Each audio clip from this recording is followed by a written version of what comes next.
the concept that reality is not a fixed thing. I think a lot of people like to think that reality is fixed and that we're safe in that concept, but actually reality is totally malleable and it's totally fluid. And tonally, the ocean is really akin to restlessness and loneliness and that desolation. And it's about the character's reflection of those events and that feeling, and the nature of reality itself not being a fixed point.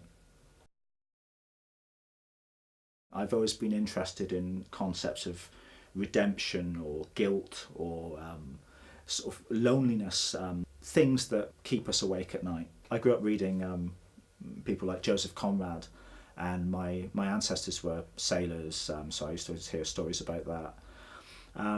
Joseph Conrad once said that the ocean has never been a friend to mankind. At best, it's been a companion to human restlessness, which I think is thematically very interesting, and the idea of the freedom that sailing, that the sea, the wildness of the ocean still gives us is a great device narratively to try and cut a character off or to isolate a character and to allow you to explore their inner workings. The viewer was on the boat with them. They were very much in the claustrophobia. They were trapped. The vastness of the ocean in itself was isolating and was dungeoning to the character.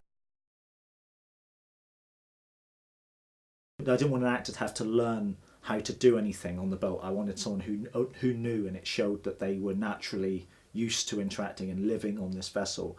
So for Simon, who had built this yacht, it's really important, I think, for his performance that the boat is a very big part of his life. He spent 8 years making it, so it's an incredibly large part of his life. Simon's an incredibly passionate and focused man, and his passion and interest in things and in life is really inspiring. And the wordlessness of the film, I think, was really important, that there's something very captivating about Simon's focus when he's interacting with objects.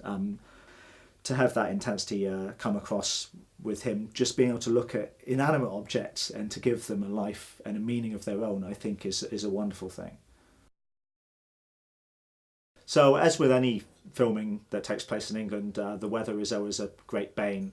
And if you decide to film at sea on a boat, then you multiply that problem tenfold.